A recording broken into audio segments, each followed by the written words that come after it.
Seja bem-vindo, vocês estão na central de vendas exclusivas do CT Segurança e nesse mês quem está com a gente é a Combox, uma fabricante 100% brasileira de produtos de segurança eletrônica e parceira aqui do CT Segurança.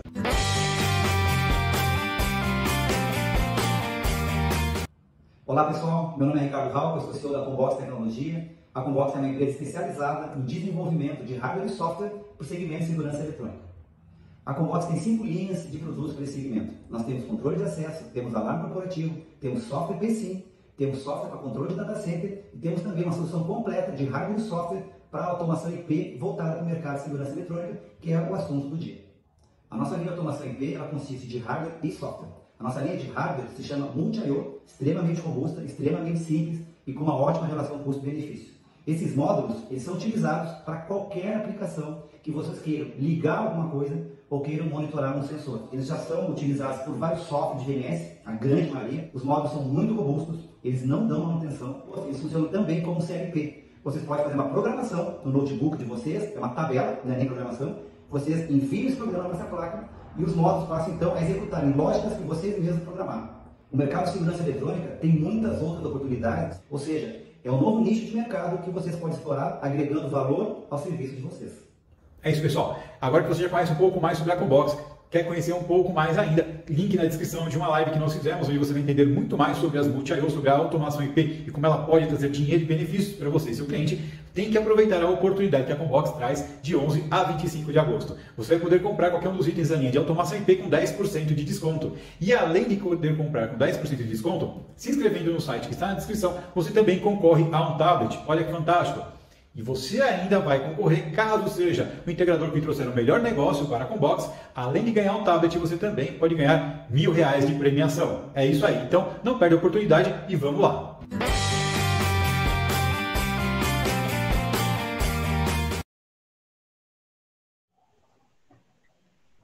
Boa noite, sejam muito bem-vindos mais uma vez aqui ao canal do CT no YouTube. Estamos começando mais um Segurança em Pauta, mas antes de mais nada, não se esqueça das 3 regrinhas de ouro. Primeira coisa, se você não é inscrito no nosso canal, aproveita agora, se inscreve e também já deixa a segunda, que é ativar as notificações.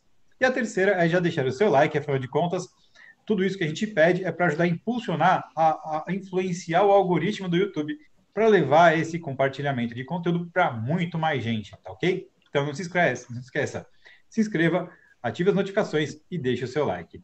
E estamos aqui mais uma vez com o nosso programa preferido de segunda-feira à noite, o Segurança em Pauta, com essas feras todas.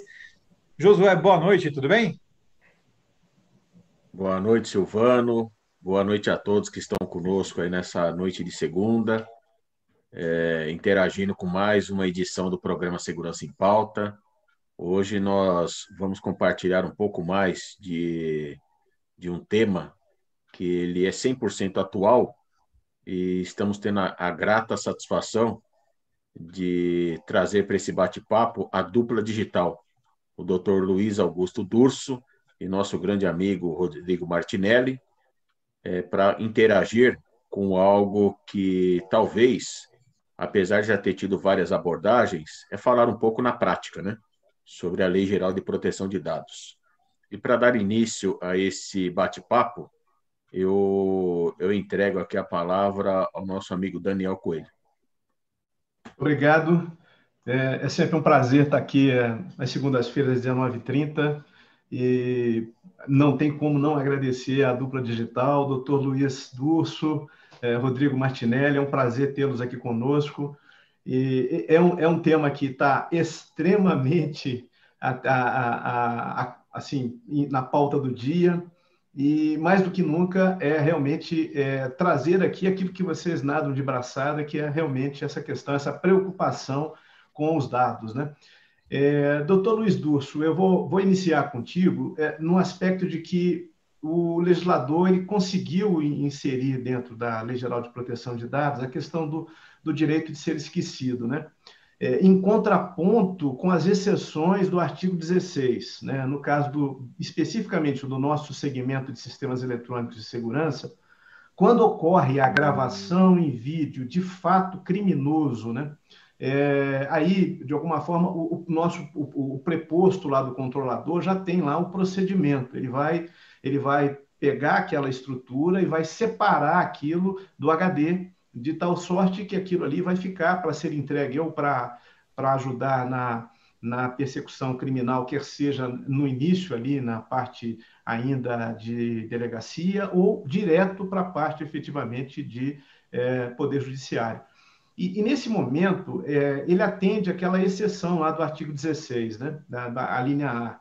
Mas um dado interessante é que esse momento, esse preposto colaborador, ele vai salvar isso aí, ele salvou isso num local específico e aproveitou ali o smartphone que estava na mão, pegou esse streaming, gravou esse streaming, e aí, posteriormente, ele insere isso aí em uma determinada mídia social, né?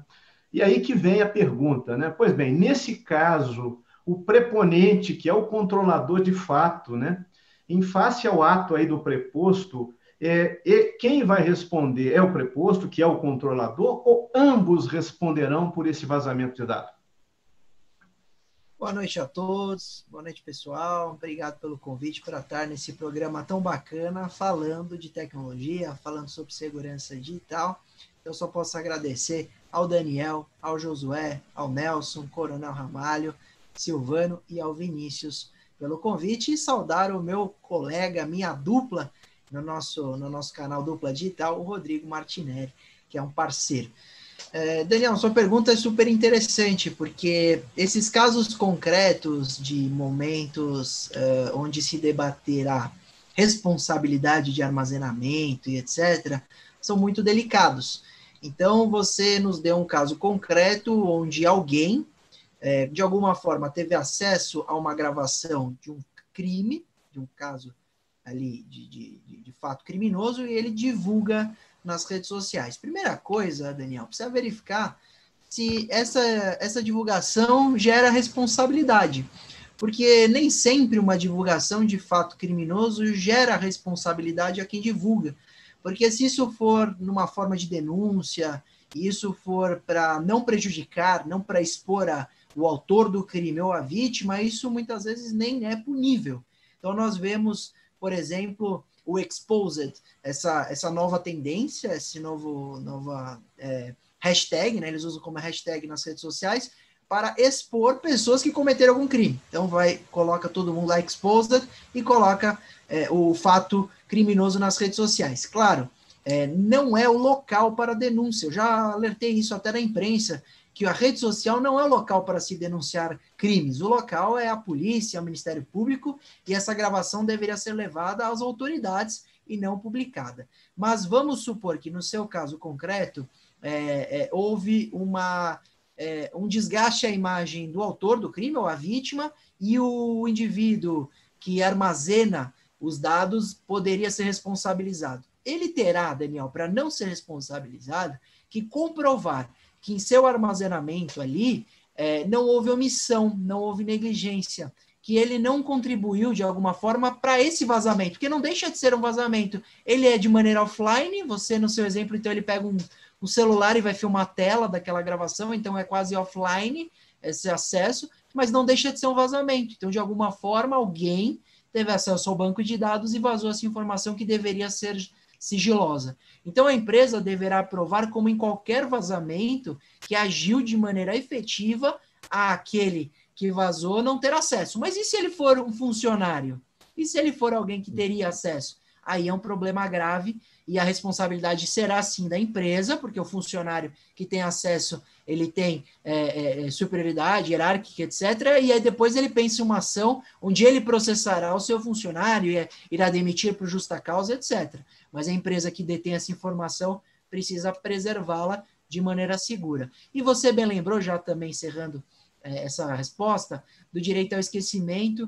Isso é uma grande evolução. Eu sou advogado, atuo no direito digital, com foco em cybercrimes, mas o direito ao esquecimento é uma modalidade maravilhosa, é um instituto maravilhoso, porque as pessoas têm condenações, absolvições, respondem processo, e isso vai para as redes sociais, isso vai para os portais de busca e são indexados.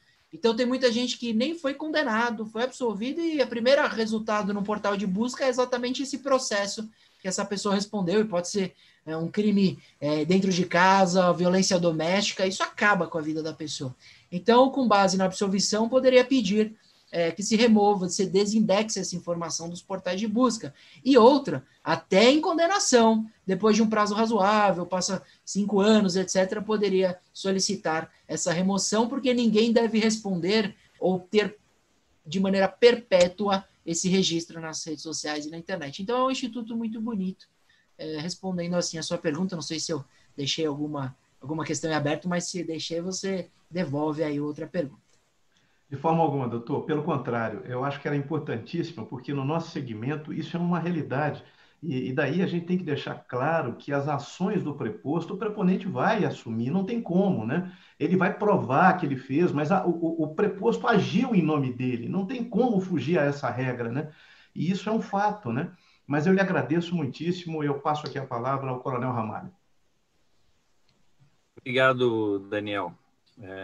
Agradecendo a presença do Dr. Luiz Durso, do Rodrigo, e eu gostaria de registrar aqui a presença da nossa audiência raiz, né? Toda segunda-feira, às 19h30, está conosco aqui, e já reiterando aí o convite a conhecer o canal dos nossos convidados. Um pouquinho mais para frente, eles vão fazer a divulgação aí, tá bom?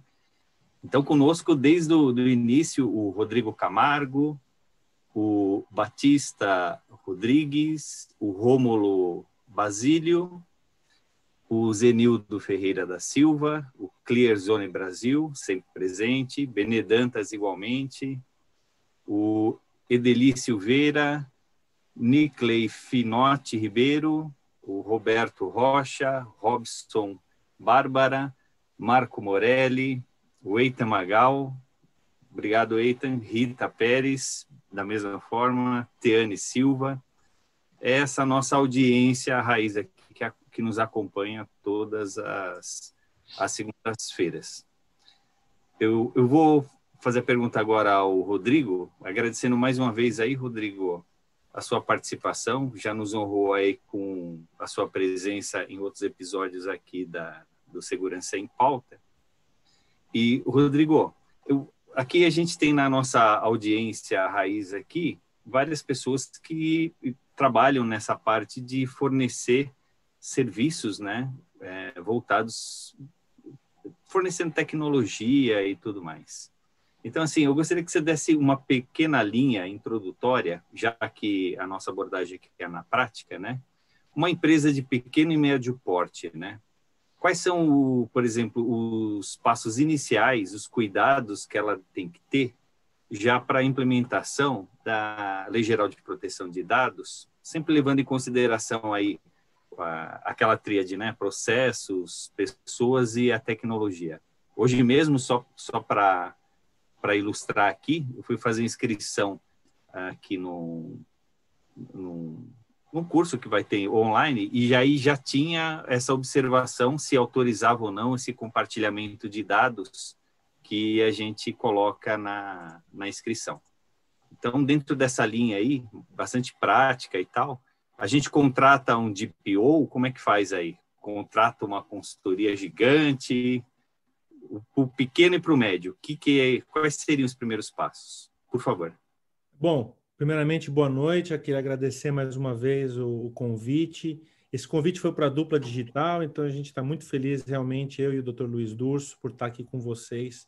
E o mais interessante é que nós gravamos um episódio sobre LGPD, e aí fizeram mais perguntas, e a gente acabou de gravar outro episódio sobre LGPD, que vai ao ar daqui a 3 dias, então acompanhem o canal lá e sigam esse outro episódio, porque ainda tinha mais coisas para falar. E nós falamos justamente disso, né, Luiz? A gente falou justamente sobre quais são os passos, né, para começar a entender a LGPD. Então, eu acho que a primeira coisa que a gente deveria destacar aqui é a informação. Então, primeiro, que informação que eu realmente preciso para poder performar o meu serviço, a venda do meu produto, a minha atividade, né? O Luiz e eu, a gente fala muito sobre finalidade. Então, toda vez que a gente analisa qualquer coisa, por exemplo, os dados do FaceApp, ou agora essa pesquisa do Facebook para você saber como eles vão cuidar dos seus dados, a gente sempre fala da finalidade. Então, acho que se você vai começar a querer entender a LGPD, a primeira coisa é entender a finalidade dos dados que você captura. A segunda coisa é a guarda desses dados, ou seja, aonde eles vão ficar, quem tem acesso a eles, se existe alguma rotina de arquivamento. Então, acho que também é a questão de para que eu preciso desse dado, aonde eu vou guardá-lo e o que eu vou fazer com ele, né? E dali para frente, desenhar os processos para proteger esses dados. Então, obviamente, pessoal, você vai precisar de apoio, não só de apoio tecnológico, mas de apoio processual. Ou seja, acabei de falar há pouco com o Luiz, a gente estava fazendo uma gravação do Dupla Digital, e eu falei que, para mim, antigamente, esse tripé, ou esse triângulo que era pessoas, processos e ferramentas, hoje ele mudou. É pessoas e processos e ferramentas embaixo, suportando as pessoas, né? E ferramentas, lê-se tecnologia. Então, eu acho que a primeira coisa é, sim, você vai precisar de ajuda, mas uma ajuda em tecnologia, uma ajuda em processos. Mas antes, as empresas têm que responder essa pergunta. Por que eu preciso desse dado e para que eu vou usar esse dado?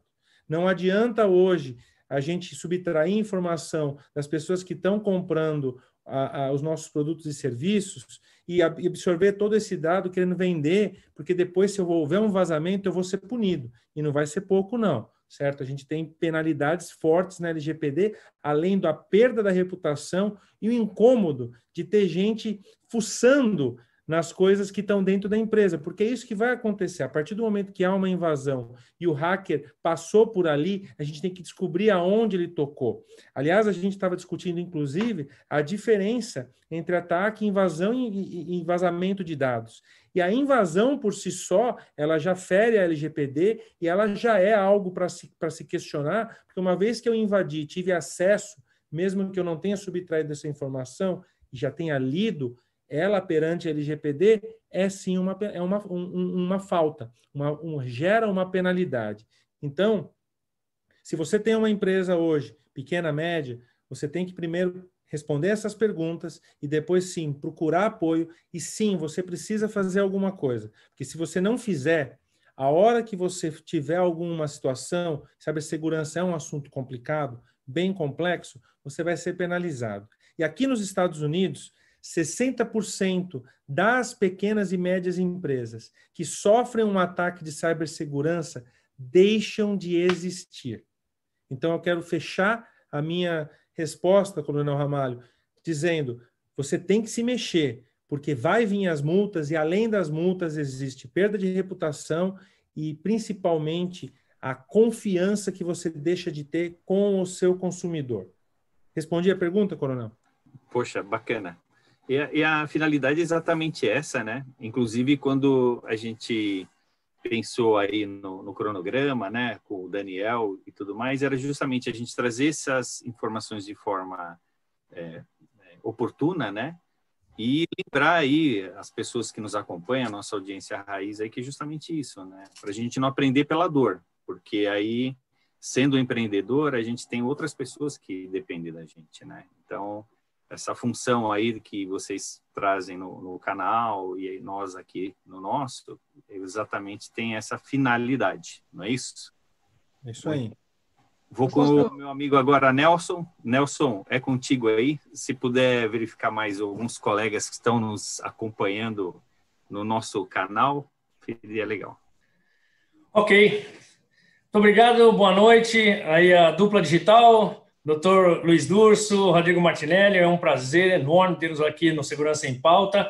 Obrigado aos colegas do Segurança em Pauta, Daniel Coelho, Josué Paz, Coronel Ramalho e o nosso amigo Silvano Barbosa, do CT Segurança.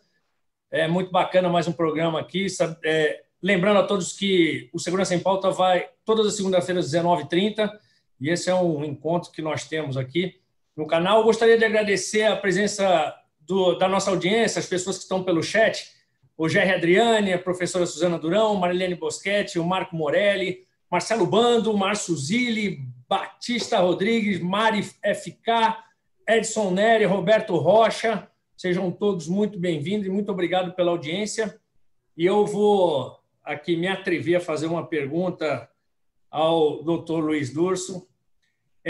Hoje em dia, sabemos que os dados são valiosos e existe um mercado paralelo onde se adquire essas informações todas acerca das pessoas, e vira e mexe a gente acaba recebendo um telefonema e tendo contato, e você fala, como é que a pessoa sabe tudo isso?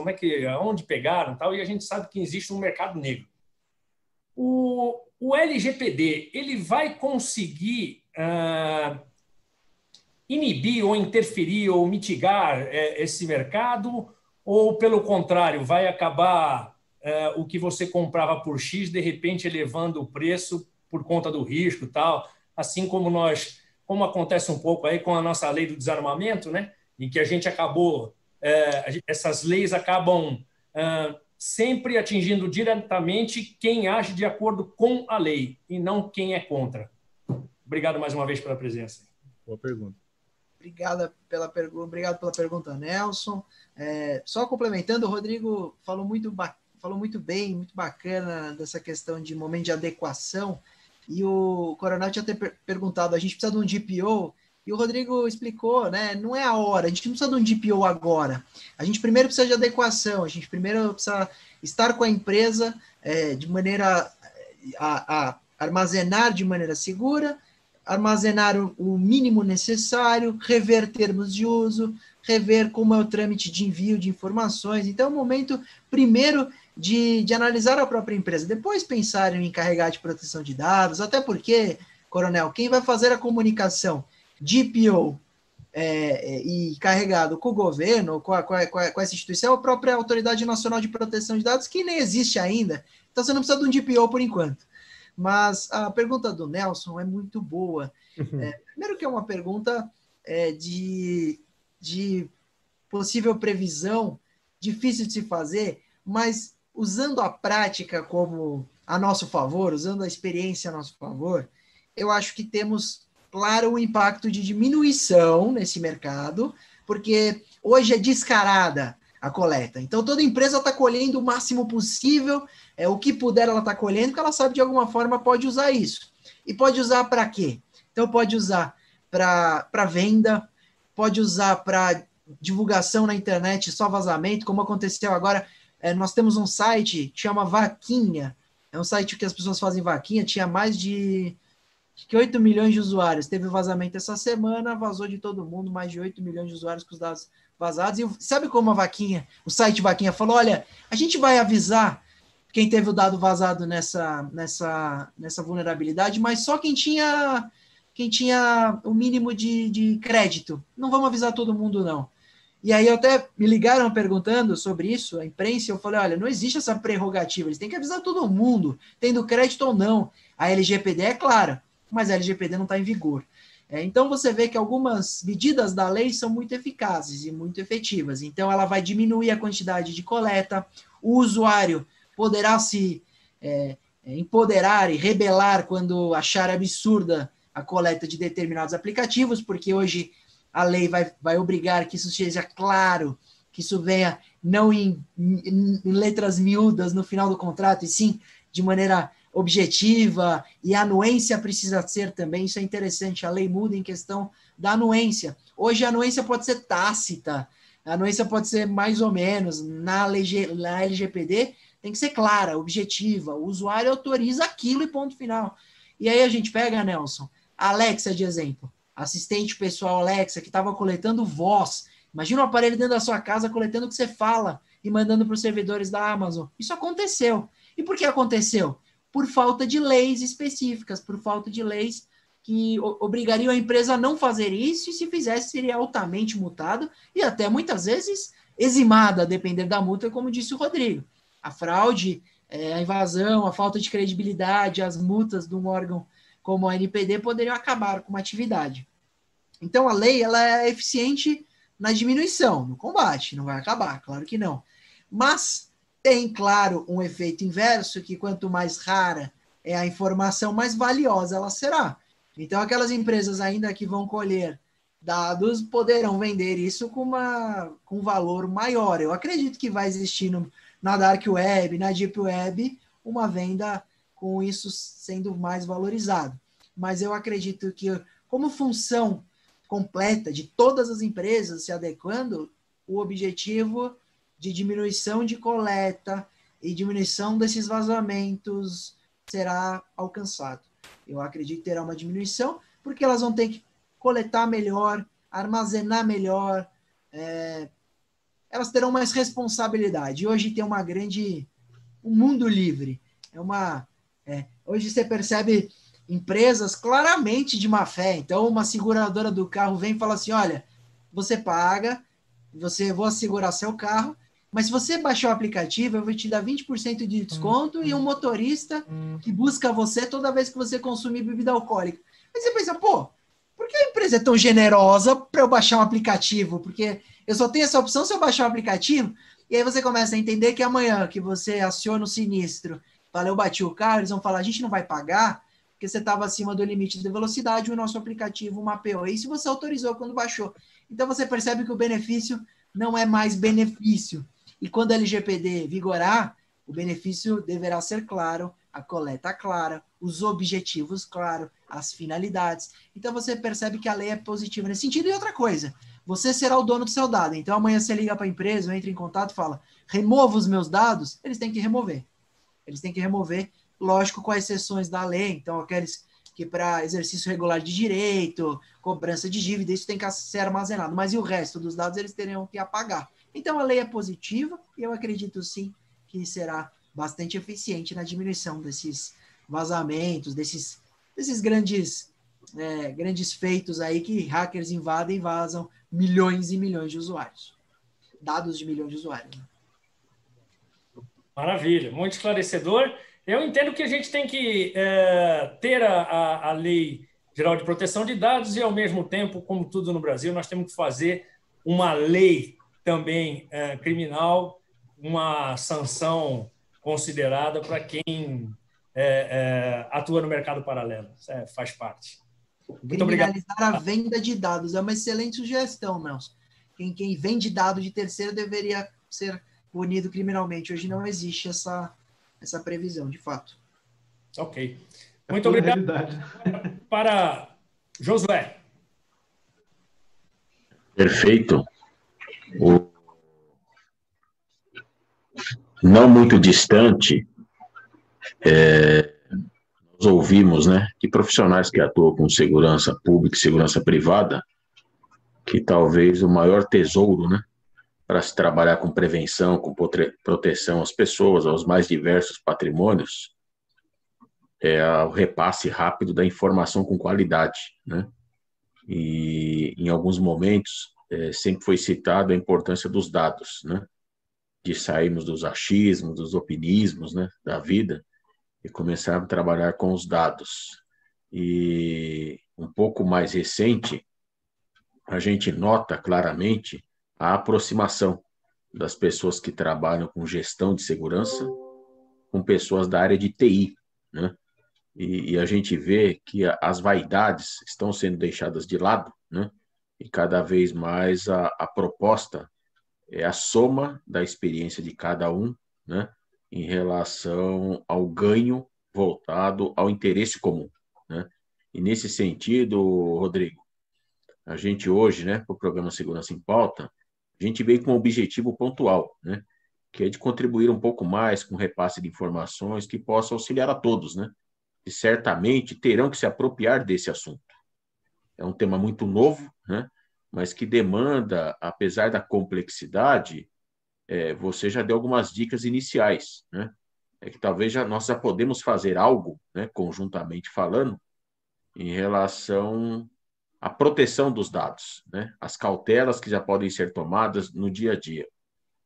E faz parte do programa Segurança em Pauta a gente trazer, né, a participação de quem está nos assistindo pelo chat. E nesse sentido, até o Daniel foi feliz, né, de fazer uma coleta de uma pergunta do nosso amigo Roberto Rocha.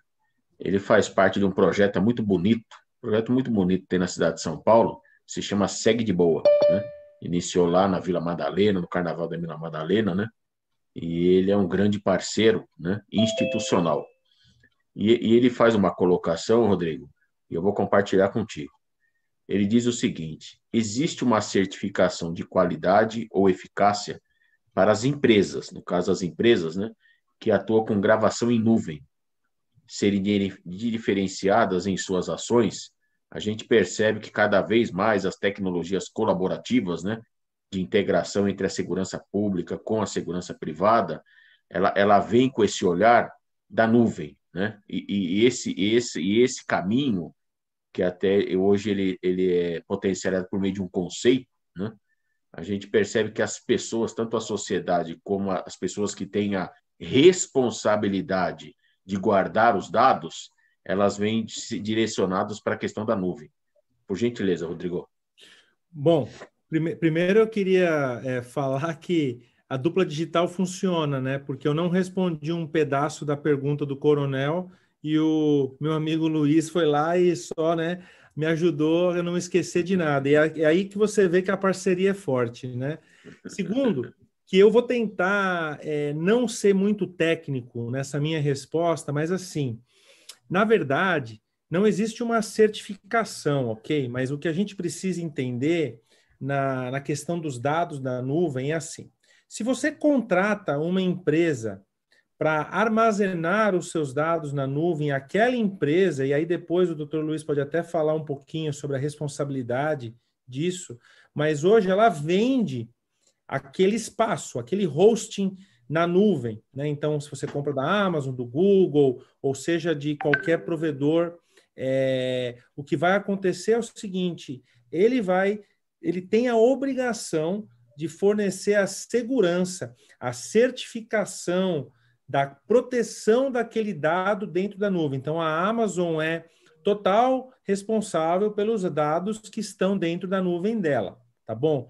Mas a Amazon, ela se responsabiliza caso haja alguma tentativa de invasão naquele repositório. Ela não se responsabiliza, por exemplo, no tráfego, porque, na verdade, não é responsabilidade dela. O que aconteceu com a pandemia é que a gente aumentou exponencialmente a quantidade de pontos de acesso à informação que estava na Amazon. Então, por exemplo, se essa informação chega num notebook de um colaborador e lá não está bem preparado para não haver uma invasão ou que existe já um software malicioso capturando esses dados, a Amazon não vai ser responsabilizada por isso. A outra coisa que a Amazon, por exemplo, nesse caso que a gente está dizendo aqui de nuvem, não tem responsabilidade é se as chaves, as credenciais de acesso aos bancos de dados, aos portais, elas forem subtraídas ou elas têm, por exemplo,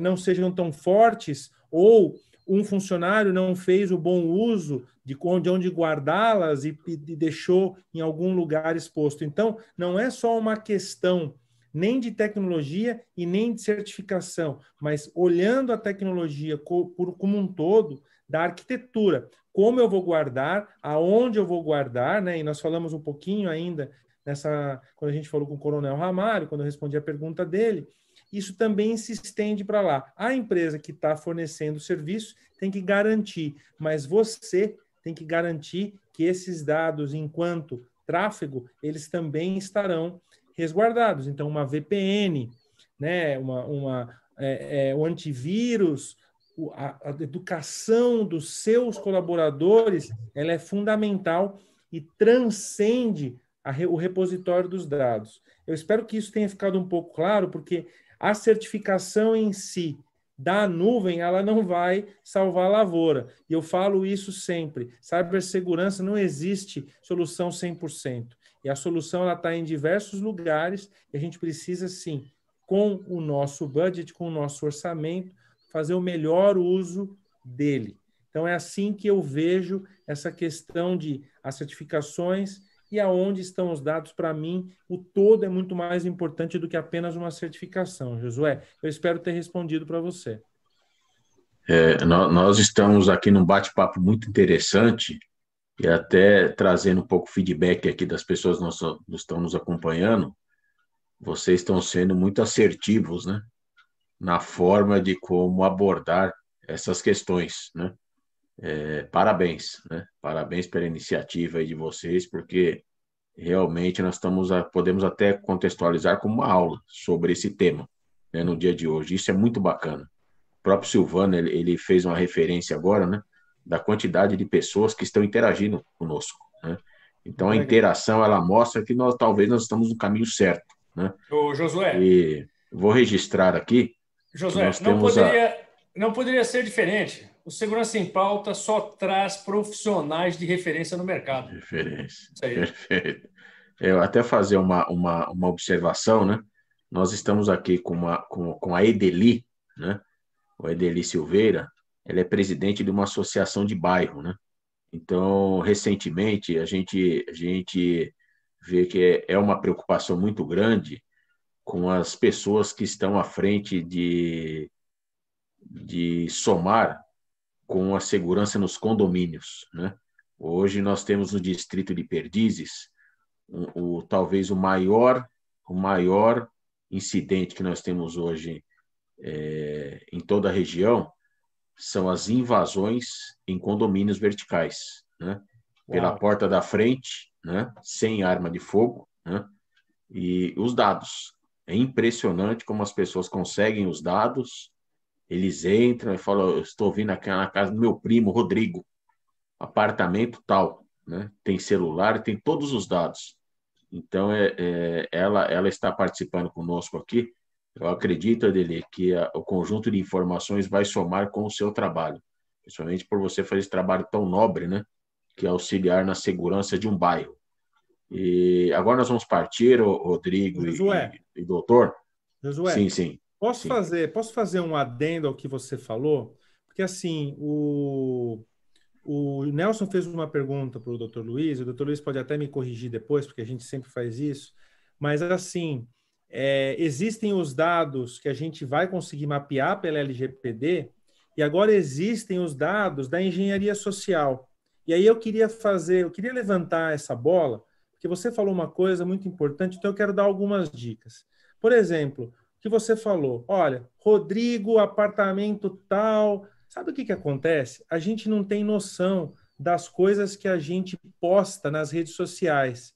Então, Actimel por exemplo, contém 10 bilhões de likes na frente da minha porta do meu apartamento, que mostra qual é o meu apartamento, já é uma pista para a engenharia social dizer, olha, o Rodrigo mora em algum lugar e o apartamento dele é o número 46, ok? E ali já tem uma pista. Aí tem uma outra pista de um primo que compartilhou a informação. E aí eles vão coletando essas informações. Então, até para fazer uma ponte naquilo que o Nelson tinha perguntado, existe sim os dados que a LGPD vai nos ajudar, mas nós temos a obrigação de também se policiar, de quando tirar uma foto, não tirar foto com a placa do nosso carro, de não deixar o número da casa mostrando, de não deixar o número de telefone. Às vezes a gente printa alguma coisa, compartilha, sem notar que você está colocando informações importantes na rede social. Como a gente falou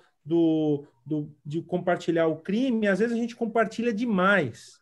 Então, assim, eu queria levantar essa bola, desculpa que eu até quebrei um pouco o fluxo do programa, não. Mas para fazer essa ponte, não é, Luiz? O que você acha de engenharia social? Falei alguma coisa aqui que foi errada, Luiz? O que você acha? Já que o Rodrigo quebrou a sequência, deixa eu quebrar um pouco mais ela, então, por favor.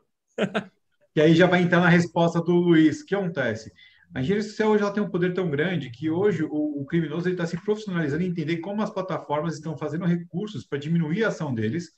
Eles sabem mais do que os caras que trabalham na plataforma para usar a favor deles. Então, por exemplo, tá? Eu vendi uma moto recentemente, coloquei um anúncio no Web Motors, e aí lá tem o chat interno, a ferramenta interna, ele só usa aqui dentro a conversa. Se alguém te pedir telefone, evita dar tal. E um cara me pediu, eu falei, vamos ver até onde vai. Eu coloquei, dei meu telefone para o cara e automaticamente a Web Motors me gerou um aviso, olha, não compartilhe, tal, tudo mais, tal, é por tua conta e risco. Eu falei, ok. Logo na sequência, me ligou um cara, falou, tudo bem, mas total cara de telemarketing profissional.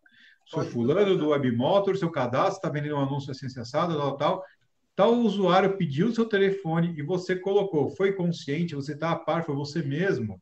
Fui eu mesmo. Tá bom, só para encerrar meu protocolo, que você está ciente, eu preciso de um código de 6 dígitos alfanuméricos que eu te mandei agora, que é exatamente o código que ele precisava para sequestrar o meu WhatsApp. Incrível. Mas olha só, eu não sabia que o WebMotors tinha aquela ferramenta de aviso. Eu quis testar. O cara já sabia e já estava extremamente preparado para usar a favor dele. Então complementa, Luiz, agora.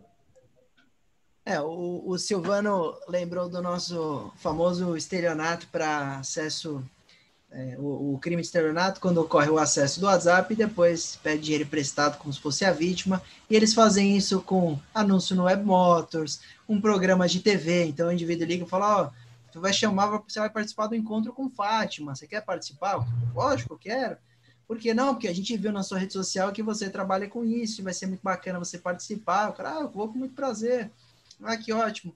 E para participar de um grupo privado, para você confirmar a sua presença, eu preciso do código que você vai receber. Aí o cara passa, ele é invadido.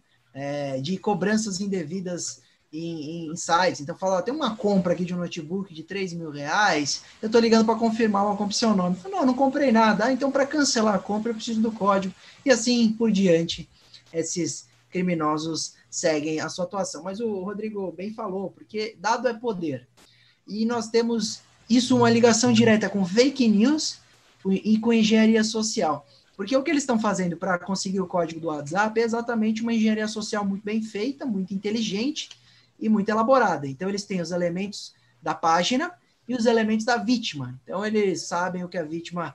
Eu tive uma cliente que ela me liga e fala, olha, eu tive o WhatsApp invadido porque ontem eu comentei na foto de um conhecido e ele respondeu falando, poxa, estou precisando te mandar um convite para... Ele é fotógrafo, para uma exposição que eu farei. E aí, no dia seguinte, o cara liga para ela, fala, oi, eu sou o assessor, eu vi que você conversou com tal pessoa, ele falou para mim que ia te chamar, eu tô ligando para confirmar o seu convite, eu preciso do código. Ela, essa assim, caiu, olha o nível de engenharia social, e teve o WhatsApp clonado, e nós recuperamos depois.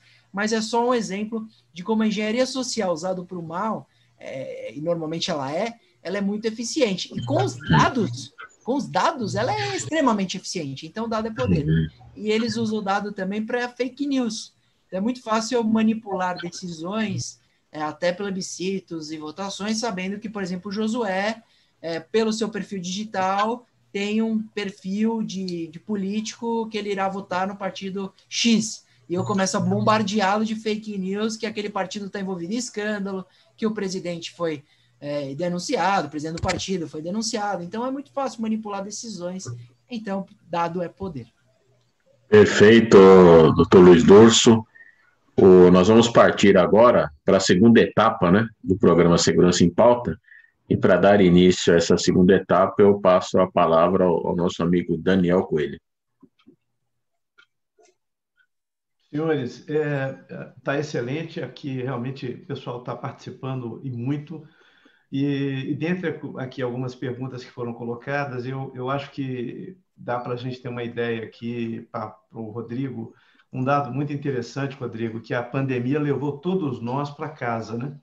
E por força disso, para o home office também, para o pessoal de meio corporativo, né? E muitos colaboradores acessam os sistemas da empresa através de casa, né? E isso, no primeiro momento, parece normal, isso ficou legal, porque o pessoal está tendo mais tempo para a família, aquela coisa toda e tal, mas também, concomitantemente, ampliou-se ali o leque de ações aí, dos meliantes cibernéticos, né? E aí também na questão da própria engenharia social, que o Dr. Durso falou com muita propriedade, né? E sabemos que a maioria das empresas, elas possuem um core, né, com as suas salas cofres, aí, gasta-se 1 zilhão de proteções, aí, criptografias de última geração, etc, etc. E o que acaba trazendo o problema fica na borda, né? Fica lá na borda, isso justamente na parte de credencial mesmo, de senha, né? Que é admin 1234 ou admin 123456, né? Fica mais difícil, né? Explica um pouco mais para nós essa situação assim essa situação que a gente está colocando. Se você preferir ilustrar com o que aconteceu recentemente com o Twitter, será melhor ainda, viu? Muito legal. E assim, né? Tudo isso que você falou é tudo muito bonito, mas quando a gente tem um personagem no centro, a gente está brincando com o nosso destino cibernético, e esse personagem no centro é o humano. Então, para quem não sabe, o que aconteceu com o Twitter foi que o Twitter ele teve a invasão das contas verificadas dele, né? E aí eles fizeram posts pedindo para que as pessoas, através, foram 16 perfis invadidos, fizessem doações em Bitcoin, e eles, em questão de horas, pegaram $118 mil em doações, tá? E aí você fala, como que o Twitter, uma empresa rica, uma empresa que tem todos os mecanismos que você possa imaginar para prevenir um ataque desse, consegue ser invadido e ter o vazamento dessas credenciais? E a resposta é simples, foi erro humano. O Twitter veio a público dizendo, foi erro humano, ou seja, teve uma campanha de phishing que subtraiu as credenciais deles, ou através de engenharia social, para também trazer e fazer as perguntas corretas, induzindo aos operadores passarem informações que ajudou a fazer, a criar as credenciais para essa invasão. Então, o que acontece hoje é que as empresas esquecem que agora os funcionários estão trabalhando fora do escritório, fora daquela fortaleza que foi criada pela empresa, e as credenciais é o caminho mais fácil, é o caminho mais barato, inclusive, que as tecnologias para quebrar credenciais são as mais baratas do mercado. E como o próprio Dr. Luiz falou, eles estão acompanhando tudo que a gente está colocando na engenharia social, e a engenharia social nada mais é do que o resultado do que a gente coloca na senha. Porque nós vamos colocar a data que a gente gosta, o aniversário, o nome dos filhos, o nome do time que gosta, os nossos interesses, eles estão todos escancarados na rede social. E aí não tem jeito, gente. Não vai ter lei, não vai ter proteção, não vai ter nada que vai combater nós de nós mesmos. Olha que frase legal. Porque nós mesmos damos essa informação para todas as pessoas. E aí eu vou aproveitar, quebrando toda a mecânica, e fazer a pergunta para o Dr. Luiz. Dr. Luiz Durso, quando, por exemplo, eu tenho uma empresa e eu estou acessando o sistema de um terceiro, e esse meu usuário, ele perde a credencial, essa empresa ela vai ser responsabilizada por essa invasão que se deu através de um extravio da credencial do meu funcionário no sistema de uma outra empresa? Como é que fica esse cenário? Que aí é um cenário de credencial básico aí que a gente está falando, Daniel. Então, eu trouxe aí essa ponte, que acho que até também eu vi uma pergunta rodando aqui no chat. Então, doutor Luiz, como é que fica essa responsabilidade por tabela, eu diria? Você vê que o Rodrigo ele quer roubar uma vaguinha aqui no programa de vocês, né? Porque ele tá... Inclusive, doutor, era essa pergunta que eu ia fazer para o senhor na próxima rodada. Quebrou você. Ô, Rodrigo, está contratado agora, a partir de agora... Já entrou no lugar do coronel. Ganhamos mais um mês né? Segurança em Pauta. É que a dupla digital funciona assim, a gente aqui está conectado, entendeu? Mas vai lá, doutor Luiz. Não, mas tirando a brincadeira, eu vou responder de maneira sucinta para a gente devolver já a palavra para os outros que vão fazer a pergunta. Mas, Rodrigo, essa responsabilidade tem que sempre partir de uma premissa, que a empresa que contrata, ela, em regra, é responsável. Se o funcionário... Olha como é interessante isso. Se o funcionário usa a rede do Wi-Fi da empresa e comete crime, muitas vezes a empresa ali que vai sofrer a busca e apreensão, tal, para depois explicar que seria um funcionário, e muitas vezes no direito penal vai se perguntar se ela de fato registrou direitinho o Wi-Fi, se tinha o controle sobre o acesso, para não ter corresponsabilidade, ou até no âmbito civil, em questões de indenização, etc. Então tem uma grande responsabilidade das empresas sobre seus funcionários. Por isso que se procura sistemas cada vez mais seguros, cada vez mais... E o seu exemplo concreto, onde se extravia a credencial de um funcionário, ele teria que avisar com urgência a diretoria que teve sua credencial extraviada, se souber, né, se ele perceber que houve ali uma vulnerabilidade aberta, para aí sim a empresa agir. Mas vamos supor que ele não saiba, a empresa não sabe do extravio da credencial e alguém usa a credencial desse funcionário para entrar na empresa e furtar dados e etc, vazamentos, a empresa vai ter muito a justificar se não for 100% responsabilizada, viu? Então, há, de fato, uma corresponsabilidade entre funcionários e empresa, onde, normalmente, isso pesa mais para a empresa se não tomou todas as medidas de controle. Espero que a gente tenha respondido a pergunta do Daniel de forma dupla. Com certeza responderam, como sempre, isso aí que a gente esperava que acontecesse de fato, porque senão não seria uma dupla digital. Eu estou devendo uma pergunta para o Rodrigo, daqui a pouco eu faço. Isso, tá bom. Guarda aí. Pô, Coronel, por favor, fique à vontade. Eu já vi que chamar os dois depois de uma gravação não rola. Eles vêm muito acelerado, viu, Daniel? A gente tem que cuidar deles. E olha que semana passada a gente estava com um quarteto aqui, hein? Não deram tanto trabalho quanto essa dupla de... A dupla digital dá trabalho, não adianta. Não. Ramalho, você percebeu que eles estão aqui tudo engrenadinho, quase um jogral, hein? Eles estavam treinando. Então, mas o cara... A gente gravou 2 episódios de 30 minutos, então a gente estava 1 hora treinando. Não, porque o Rodrigo, ele é meu hacker, né? Então ele já deve ter hackeado vocês, pegou as perguntas que vocês iam fazer, então eles já estavam preparados. Verdade, né? verdade. Você viu, né, Silvano? Bom, doutor Luiz Durso, como o Rodrigo já fez a pergunta que eu quero fazer para o senhor, brincadeiras à parte aqui, tem uma pergunta bacana aqui do nosso chat, que é do Eita Magal. Ele coloca assim, ó, expor uma imagem com boletim de ocorrência registrado ainda assim fere a LGPD? Então, nesse sentido, eu queria que o senhor fizesse uma comparação, um depara entre o direito de imagem e a LGPD, porque a gente tem algumas ocorrências, como o próprio Josué falou, dessa questão de condomínio e tal, e quem é responsável pelo CFTV, às vezes essas imagens acabam vazando no WhatsApp, coisa do gênero, né? Então, nesse sentido, eu deixo o senhor muita vontade aí para fazer essa comparação entre esses dois direitos, por favor.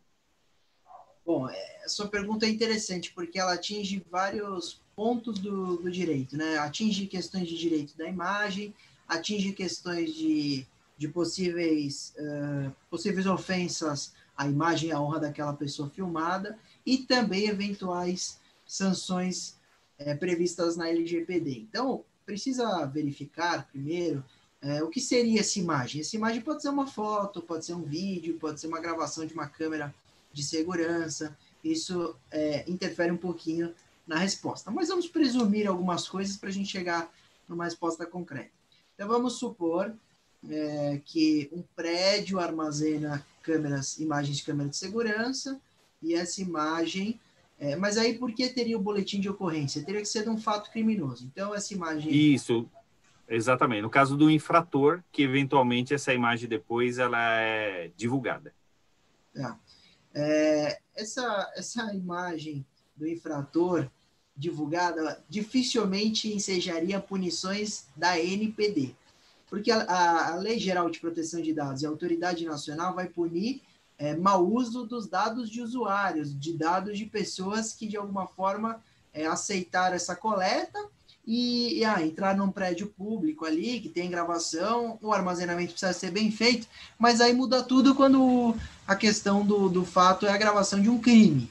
Então, de fato, isso altera a situação. Esse criminoso, ele não tem, em regra, direito ao seu dado ali armazenado, porque ele foi flagrado em um crime. Essa imagem, na verdade, é uma prova de um ato e de um fato delituoso. Então, você vai usar essa imagem no inquérito policial. A TV teve acesso e publicou numa Datena. O Datena gosta de pôr lá as imagens de crimes, né, de fatos criminosos, ele coloca a imagem desse indivíduo.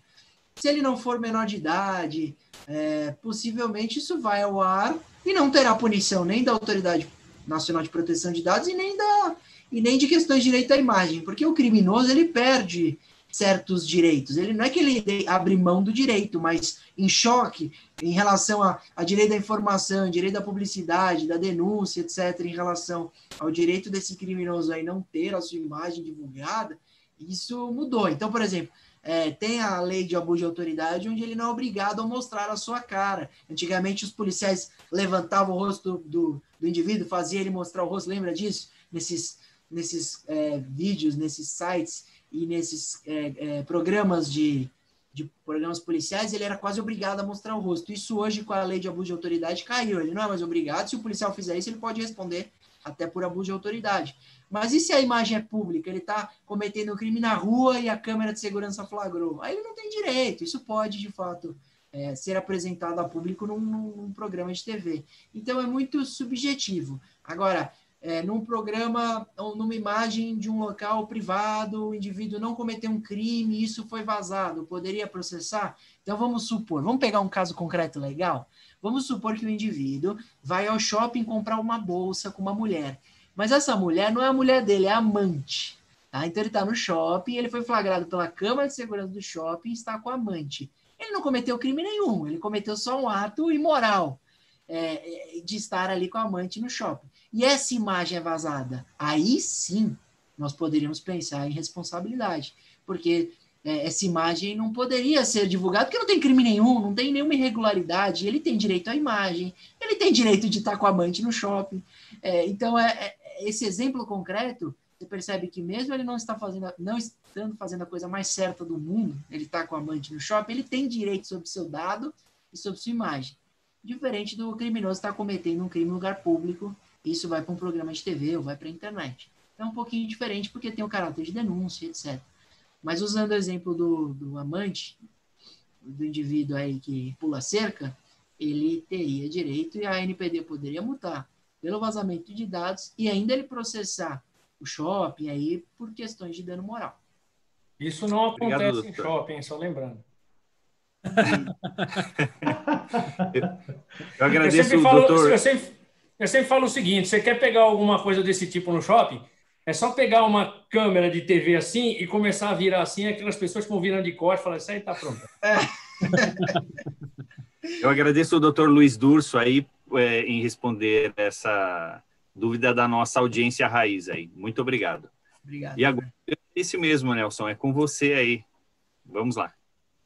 Vamos que vamos. Até fazendo uma parte com esse negócio, vocês sabem que até uns anos atrás, joalheria não tinha câmera de CFTV justamente por esse tipo de coisa? Porque algumas vezes a pessoa sentava ao lado para comprar uma joia e não era para oficial. Aí depois, como a câmera virou um commodity, então aí caiu na vala comum. Rodrigo, vamos lá. Manda, Nelson. Vou trazer um negócio para o shopping center, apesar de foi um pouquinho falado tal pelo Dr. Luiz. O shopping center ele coleta dados para caramba. Agora que a gente para pensar assim, então você vai fazer um spending ad, você vai fazer uma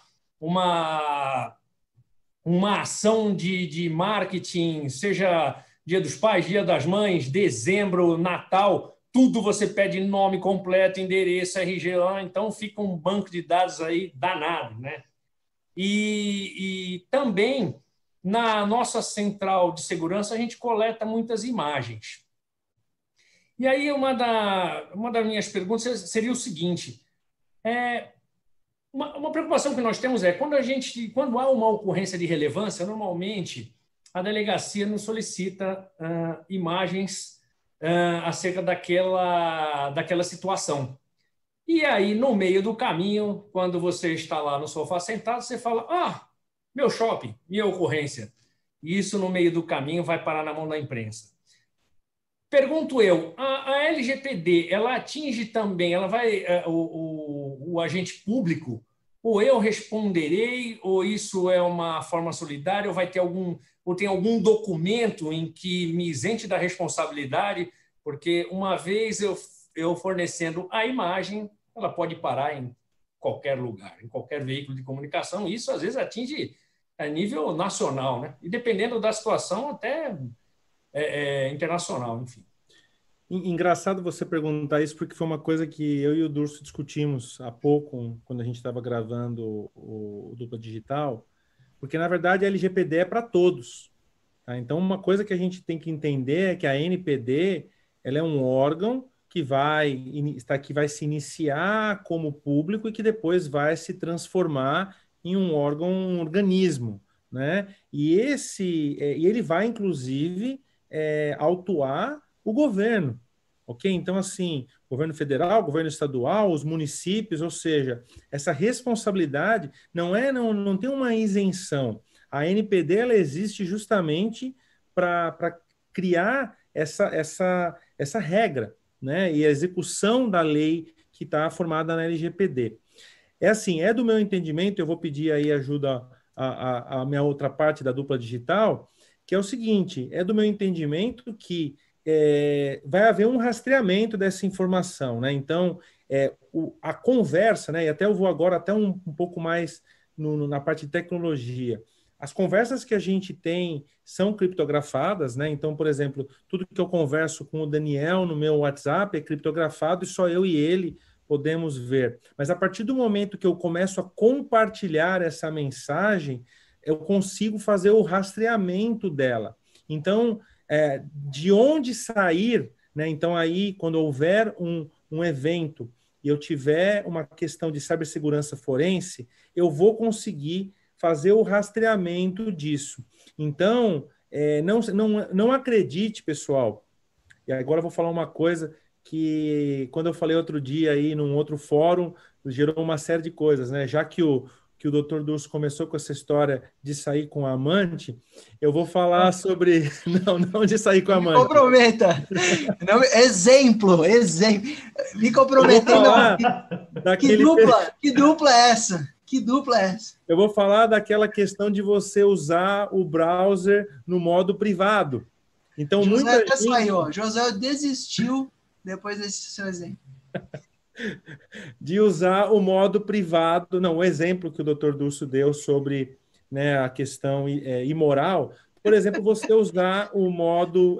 melhorou? O modo privado do browser, né? Do Chrome, do Safari, do Firefox. E o que acontece ali? Aquilo, a gente acha que uma vez que a gente está usando aquilo, ninguém pode capturar o que a gente está fazendo. Então, existe através da tecnologia, principalmente da cibersegurança forense, nós fazemos o rastreamento dessa informação. Então, respondendo para você, Nelson, sim, aonde será a fonte, se essa fonte é uma fonte pública ou uma fonte privada, existe sim uma maneira de rastrear, e aí, como o Dr. Durso falou, eu vou pedir para ele complementar a minha resposta, pode sim haver uma corresponsabilidade de aonde saiu esse dado, como esse dado foi subtraído, como ele foi compartilhado e como ele chegou onde ele não deveria chegar. Eu entendo que sim. Dr. Durso, falei alguma besteira? Não falou. Tirando a parte da traição, não falou. Mas, Nelson, o seu exemplo é legal, porque o shopping, na verdade, ele está exercendo uma obrigação. Porque quando o shopping ele recebe uma ordem judicial ou um ofício da delegacia para que apresente as imagens, ele não tem a opção de se negar. Então, ele está ali cumprindo uma ordem do juiz ou do delegado e precisa ser feita, em primeiro lugar.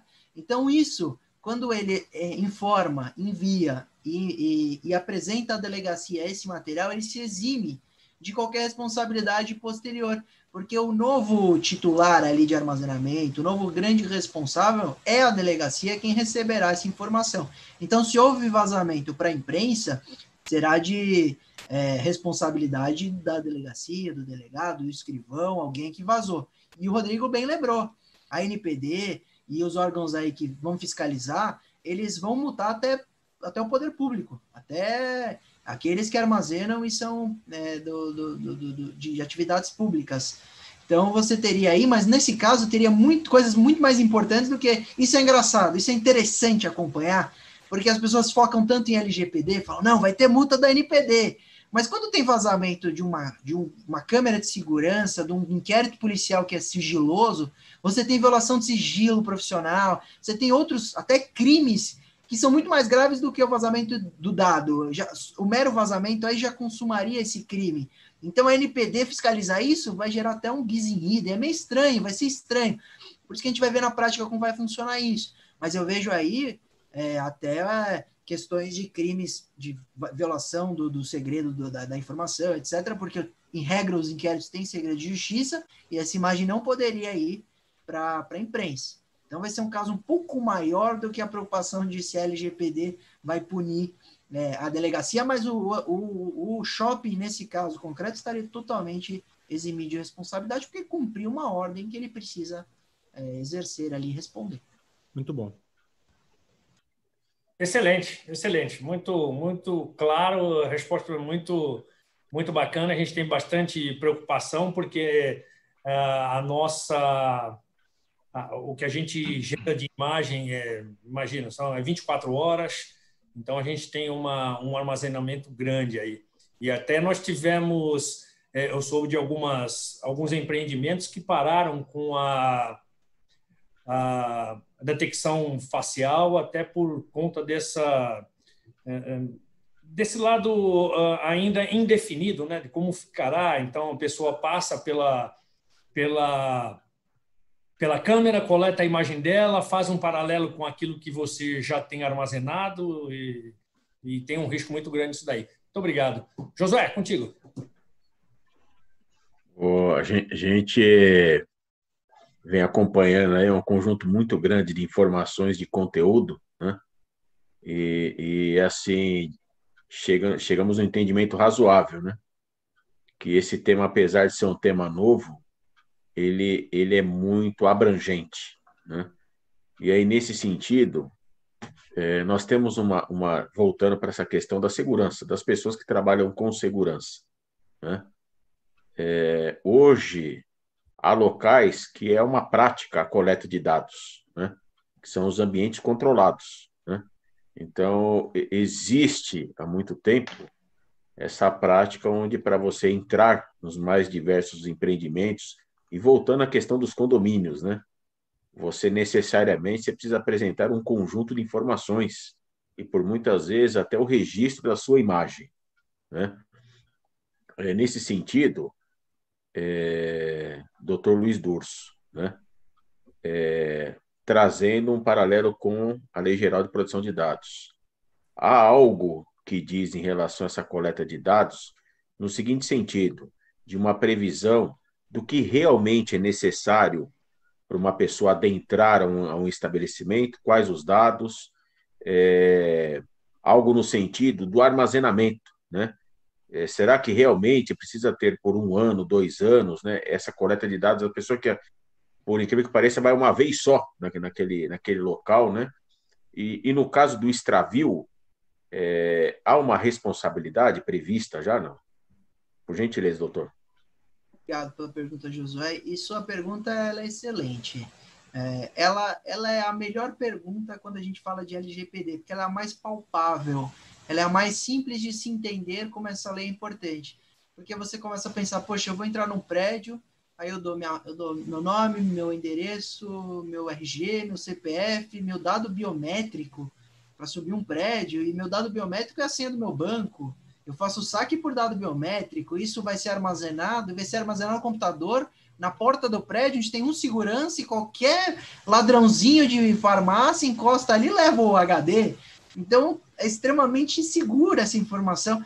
E aí você vai para a LGPD. Então, a LGPD terá uma atuação muito grande nessas questões.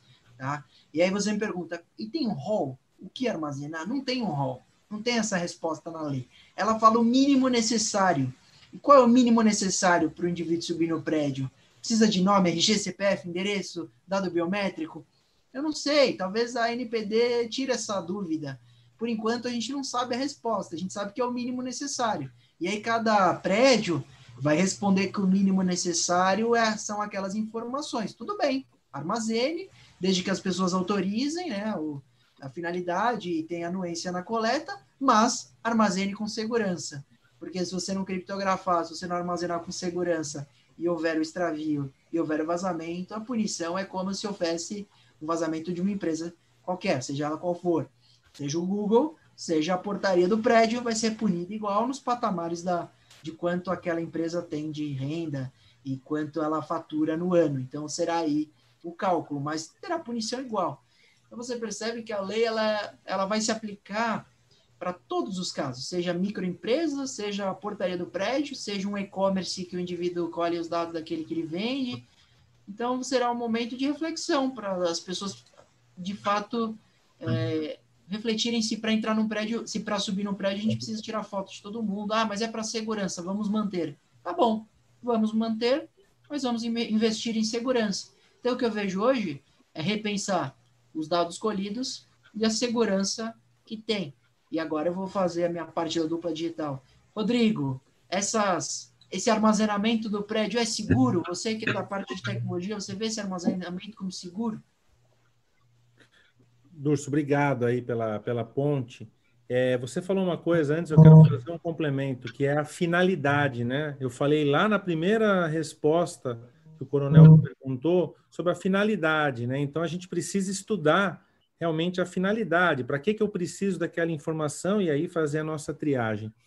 E a outra coisa que você falou que eu ia complementar mesmo sem saber que você ia jogar a bola de novo para mim, é a questão da biometria, né? Então, eu não sei se vocês sabem, talvez seja uma informação interessante para vocês descobrirem agora junto comigo, mas a Apple e o Google, eles copiam tudo do seu telefone. 100% do que tem no seu telefone existe uma cópia dele, menos uma coisa, o método de entrada do teu telefone. Então, o Face ID, ou a íris, ou a sua expressão facial, o reconhecimento facial, a impressão digital, ele não sai do telefone, ele é descentralizado, criptografado dentro do seu telefone. E por quê? Para evitar justamente aquilo que o Dr. Durso falou. Se eu levar esse arquivo, se eu transformar o meu Face ID num arquivo, porque é isso que a gente transforma, ok? Para que os sensores possam abrir o meu iPhone, ele vai ler a minha face, vai reconhecer e abrir. Ou seja, existe um documento, um arquivo daquilo. Se eu conseguir extrair esse arquivo do meu computador, pronto, o hacker vai conseguir usar. Então, a pergunta, na verdade, é diferente. Eu preciso realmente puxar e armazenar, volta à finalidade, a impressão digital das pessoas, porque uma vez que eu fiz aquela conversão do sensor para um arquivo, se o hacker pegar aquela informação, ele faz exatamente o que o Dr. Durso falou, ele consegue usar. Tudo tem um cabinho, gente. Não é simplesmente colocar o dedo ali, é realmente buscar a conexão lógica. A conexão física é um pedaço do negócio, mas a conexão lógica ela também é. E aí vai a minha resposta. Eu não acredito que seja seguro. Eu não acredito que seja seguro, e desculpa aqui, eu sei que tem um monte de gente que está nos assistindo, que talvez comercialize sistemas de segurança, mas é o seguinte, eu falo de novo daquela questão, da outra pergunta sobre a nuvem. Aonde esse dado está? Para onde esse dado vai? É o que ele falou, é o que o Dr. Luiz falou. Se aquilo está naquele HD ali na portaria, aquilo não é seguro, gente. Então, assim, eu volto com a finalidade. Eu preciso mesmo registrar e armazenar aquilo. Será que eu preciso mesmo disso? Essa é uma resposta que eu não sei. Vocês são... tem muita gente aqui de segurança física, segurança patrimonial, que acho que vocês têm que se perguntar. O que é melhor? Eu fazer uma gravação de circuito fechado de TV sobre quem está entrando, que tem todo aí um respaldo legal na questão que a gente falou sobre uma extração através de um ofício e tudo mais, ou eu simplesmente converter os dados biométricos das pessoas dentro de um desktop numa portaria totalmente vulnerável? Sinceramente, eu não sei. Eu não acho que é legal. Eu acho que não é seguro. Eu estou dando aqui a minha opinião simples e crua. Espero que não esteja ofendendo ninguém, mas eu acho que não existe aí o elemento da segurança digital, não está ali. Se eu subtrair aquele HD, mas vamos lá, vamos criptografar aquele HD. A gente começa a colocar mecanismos para tornar aquilo mais seguro. Mas hoje, eu aposto com vocês que a gente está longe desse nível de segurança. E aí que eu acho que a gente tem que voltar para a pergunta da finalidade. Respondi? Perfeito. Perfeito. Perfeito. Você sabe que essa discussão de hoje, né? ela, por muitas vezes, ela vai se conectar com a questão da mudança da cultura, né? Porque há um dado muito palpável que talvez a questão dos dados, de conseguir esses dados, da ousadia de pessoas invadir os dados, voltando para a questão dos condomínios, que eu vi que muita gente citou aqui, a questão dos condomínios, ela possui relação com uma informação que hoje ainda há pessoas que residem em condomínios, às vezes no mesmo andar, há mais de 10, 15 anos e não se conhece, né? Não tem o hábito de dar bom dia. Então, a falta do vizinho conhecer o seu vizinho habilita automaticamente, né, as pessoas a criar essa questão da ousadia. Para a gente concluir essa segunda etapa, nós vamos passar aqui a palavra para um convidado especial, que é o Silvano Barbosa, que ele também tem uma pergunta para os senhores. Vamos lá. Seguinte, é uma coisa tradicional já quando você vai em alguma instituição fazer uma compra, seja o que for, que você passa pelo crivo do departamento de análise de crédito, né? E a gente sabe que muitas vezes esse pessoal, pelo menos é o meu sentimento, espero estar errado, mas eu duvido, tem acesso a mais informações do que normalmente poderiam ter, né? Porque a gente é normal que, de repente, seu crédito é negado por uma coisa que você não faz nem ideia, né? E aí você fala, de onde esse cara sabe, sendo que nem eu sei o que está acontecendo, né? Ok. Isso daqui, primeira coisa, é legal ter esse tipo de informação tão aberta para uma instituição como essa, porque eu estou falando, por exemplo, de uma loja que vende celular no shopping só, né? Terceirizada, quarteirizada. Isso é legal e, em seguida, isso fere hoje essa lei do LGPD instaurada. A gente já sabe que já existia uma questão constitucional já colocada, né? A gente está só aprimorando agora com essa lei do LGPD atual. Mas isso é legal e fere essa lei que a gente tem hoje? Durso, essa é para você. A pergunta é boa, porque a lei não vai retroagir.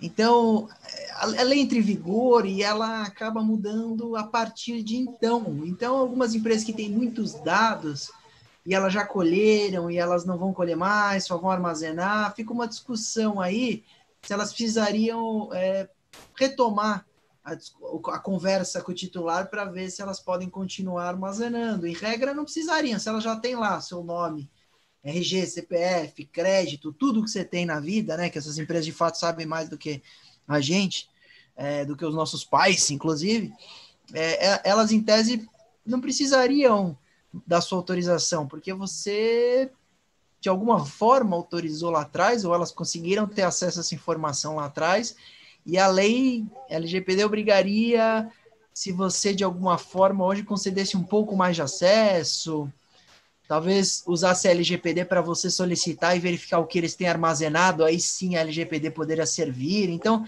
você precisaria ver como a lei vai te ajudar a eliminar essa quantidade absurda de informações que eles têm. Mas, em regra, como não tínhamos LGPD até ontem, e continuamos sem ter, porque ela ainda não entrou em vigor, esse armazenamento hoje não é ilícito.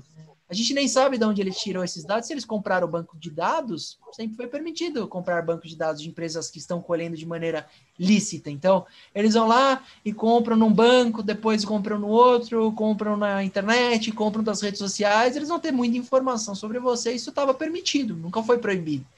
Agora que a LGPD traz definições, limites, etc. Então, a LGPD pode ser uma luz no fim do túnel para a gente conseguir administrar a quantidade de informações que eles têm no futuro. Mas a gente vai precisar ir atrás. Eu acho que a empresa não vai, de maneira ativa, entrar em contato com você. Você que vai ter que entrar em contato com a empresa e pedir para remover seus dados, e perguntar quais dados eles têm. Senão eles vão ficar quietinho, armazenando tudo lá ainda, e você não vai poder fazer muita coisa, porque eles não vão entrar em contato, você não sabe os dados que eles têm e a vida que segue. Então vai depender um pouco dos usuários correr atrás para aplicar a lei a partir de então. É assim que eu enxergo esse cenário dessas empresas. Então, você vai ter, às vezes, o crédito negado, e aí sim você vai se revoltar. Falar, mas como está negado? Ah, não, porque tal empresa informou que você tem essa informação. Então deixa eu ir atrás dessa empresa, e aí você que vai... Então, só aqueles que tiveram algum probleminha na hora de comprar um celular, ou na hora de pedir um empréstimo, que vão correr atrás. É assim que eu enxergo esse cenário. Perfeito.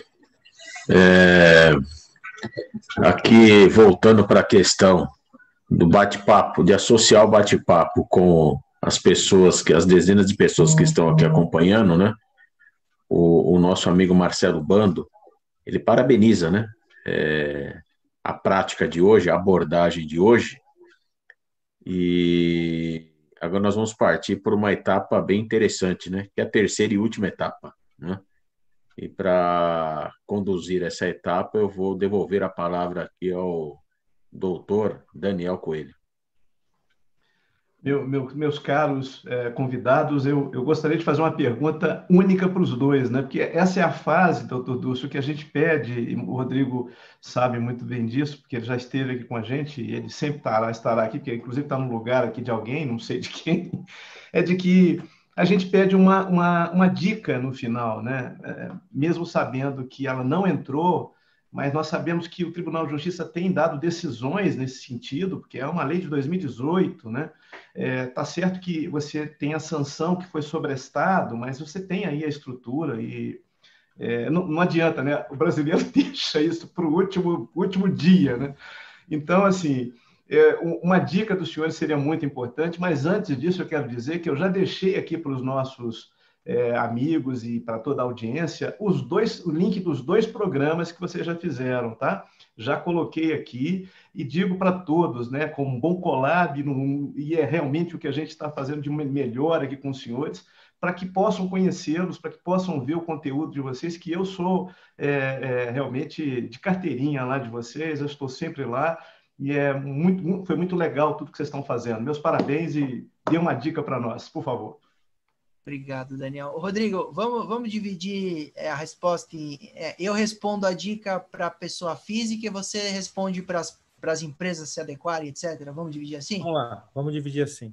Então, a minha resposta, como a gente encerra com uma dica, já agradecendo o convite, falando que foi uma alegria estar aqui essa noite com vocês, que Deus abençoe a todos e dê muita saúde para todos nesse momento tão complicado de pandemia.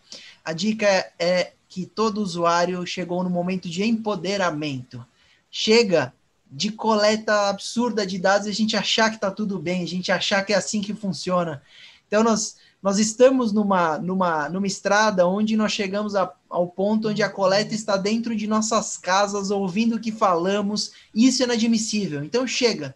E como colocar um ponto final, além da lei, que o Rodrigo vai falar, que as empresas têm que se adequar, etc., é o momento em que os usuários devem se revoltar, se rebelar, exigir o seu direito. Então, quando você chegar na farmácia e a atendente falar, eu quero o CPF, você vai falar, para quê? E não simplesmente sair dando como quase automático e que isso é natural as pessoas pedirem seu nome, RG e CPF. Não deve ser mais. E para não ser mais, nós precisamos nos revoltar. E quando eu falo em revolta, eu falo até em boicote. Então, boicote se aquele aplicativo colhe dados demais. O Rodrigo fala tanto do TikTok. Vamos ver os termos de uso do TikTok? Se a gente achar que o termo de uso colhe dado demais, vamos parar de usar. Vamos avisar para as pessoas não usarem. Vamos pôr isso na internet. Vamos colocar isso na imprensa. É um momento de empoderamento dos dados. E o empoderamento é exatamente pararmos de aceitar que se colha tudo, lendo o termo de uso, vendo se aquilo é no mínimo necessário, se tem coleta demais. E se houver coleta demais, que você reclame a empresa, que você poste nas suas redes sociais, que você não baixe e não utilize esses aplicativos. Então, eu acho que para encerrar, essa grande dica é a dica de você, de coração, entender que você é o novo petróleo, não são os dados, é você, porque o dado é você é o dado, é a coisa única, então você é o novo petróleo, as informações têm valor e elas querem saber o que você pensa, o que você curte, o que você comenta, a sua informação de cadastro, tudo isso está sendo registrado. Então, a gente tem que saber por quê, saber para quê e quando será. Então, você baixa um aplicativo, ele vê todos os dados que você, todos os sites que você navegou. Você baixa o Face App para aplicar um filtro no seu rosto de foto para ver mais velho, para ver mulher, e ele colhe todos os dados de navegação. Tá certo isso? Eu penso que não. Eu não baixo. Eu não baixo e eu coloco nas redes sociais, nas minhas dicas lá, eu sempre aviso. O Rodrigo também faz isso, fez sobre o TikTok. Então, vamos nos empoderar. A dica é essa, e o Rodrigo vai falar das empresas, porque a lei vai obrigar as empresas. É outro papel, é outro pilar. Eu estou falando do pilar das pessoas e o pilar de você que nos ouve, agradecendo ao Daniel, ao Josué, ao Nelson, ao Silvano, ao Coronel Ramalho e ao meu parceiro da Dupla Digital, Rodrigo Martinelli, no canal Dupla Digital do YouTube. Obrigado, pessoal. Legal. Obrigado, Luiz. Vai lá, Olha, Rodrigo. eu vou... espetacular, né? Eu acho que a frase é "você é o novo petróleo", né? Essa daí você tinha que registrar lá, viu, Luiz? Porque foi espetacular. E aí a minha dica eu já falei, mas agora eu vou ser incisivo.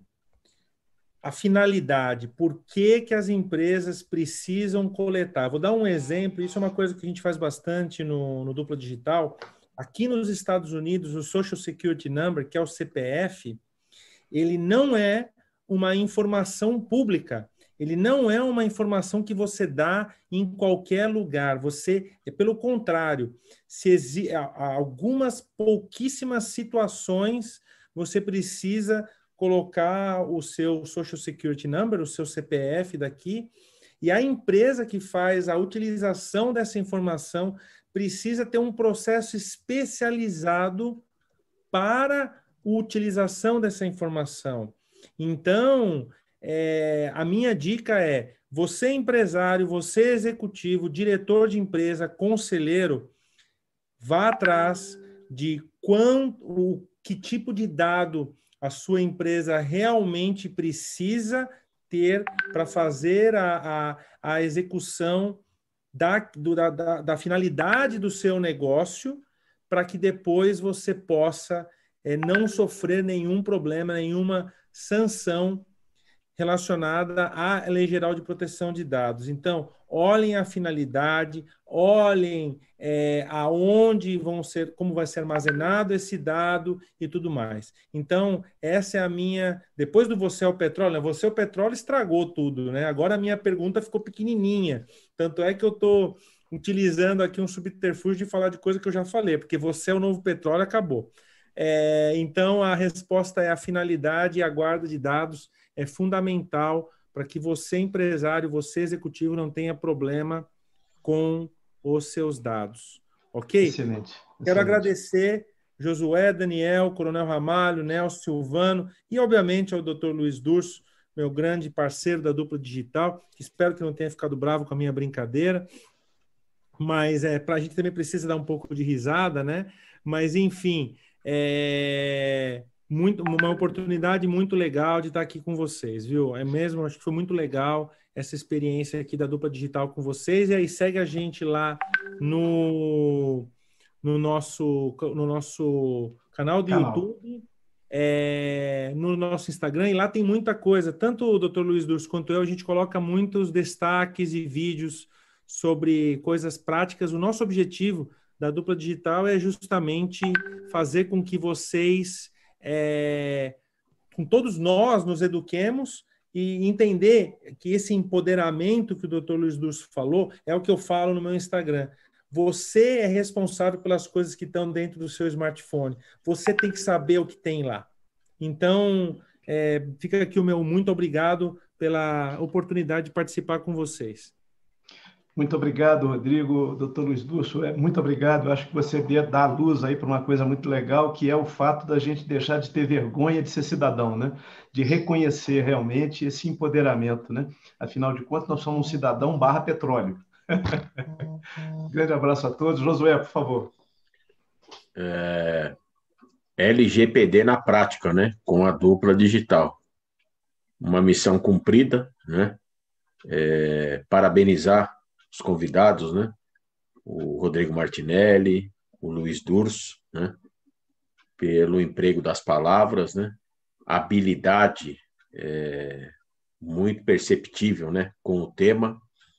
E para a gente concluir os trabalhos de hoje, a gente compartilha com todos vocês, né? O programa Segurança em Pauta está dando mais um passo, né? Importante, no sentido agora de abrir um espaço para os autores, né, do segmento de segurança. Então, a partir da próxima semana, nós vamos trazer, né, as bibliografias que falam sobre segurança. E, em especial, nós vamos começar agora por 5 autores de livros, né, que eles abordaram um tema bem interessante que fala sobre a polícia e a sociedade, né? A gente percebe que não há como a segurança pública trabalhar preventivamente mais sozinha, né? Como também não há mais condições do cidadão atribuir toda a responsabilidade à segurança pública. E eles foram muito felizes, né? Então, assim, na próxima segunda nós traremos o Douglas e o Alan, que eles são do Banco Santander, o Luiz Humberto Caparrós, que é o famoso Major Caparrós, Coronel Telmo, e o Coronel Ronaldo, que tiveram a felicidade de escrever um livro, né, sobre esse assunto. Então, assim, o programa Segurança em Pauta agradece a todos vocês, as pessoas que estiveram conosco, e já fazer um convite, né, ao Rodrigo e ao Dr. Luiz Durso para a gente fazer o segundo tempo, né, desse programa, porque foi impressionante a quantidade de perguntas e a interação das pessoas com esse tema. E talvez eu atribuo não ao tema, e sim aos senhores, a maestria que vocês empregaram nesta noite. E aí, para concluir aí o programa, eu agradeço também aí ao Roberto Chagas, a Rita Pérez, ao Coronel Ramalho, ao Daniel Coelho, ao nosso amigo Sérgio, o Nelson Júnior, e aí devolvo a palavra aí para o Silvano Barbosa, o anfitrião aí do CT Segurança, do quarteto. Muito obrigado a todos. Eu queria dizer só que eu nunca vi dois convidados que se afagaram tanto como hoje, né?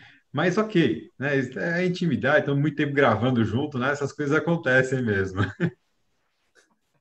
Show de bola. Ó, mais um banho de conhecimento, show de bola. Obrigado, Rodrigo, que já é de casa, né?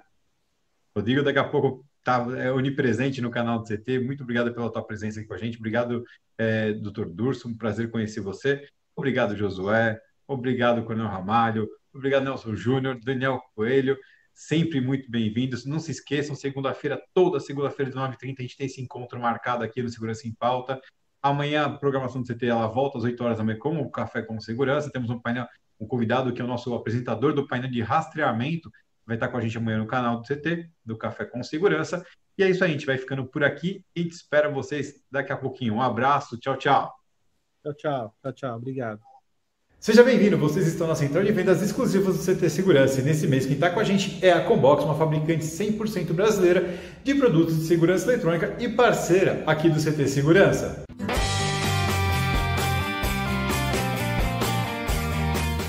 Olá pessoal, meu nome é Ricardo Rauco, eu sou CEO da Combox Tecnologia. A Combox é uma empresa especializada em desenvolvimento de hardware e software para o segmento de segurança eletrônica.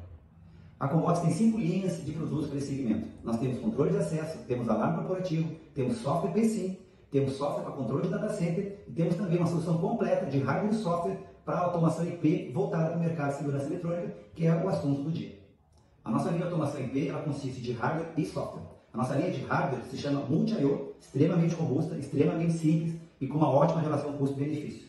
Esses módulos eles são utilizados para qualquer aplicação que vocês queiram ligar alguma coisa ou queiram monitorar um sensor. Eles já são utilizados por vários softwares de VMS, a grande maioria. Os módulos são muito robustos, eles não dão manutenção, eles funcionam também como CLP. Vocês podem fazer uma programação no notebook de vocês, é uma tabela, não é nem programação.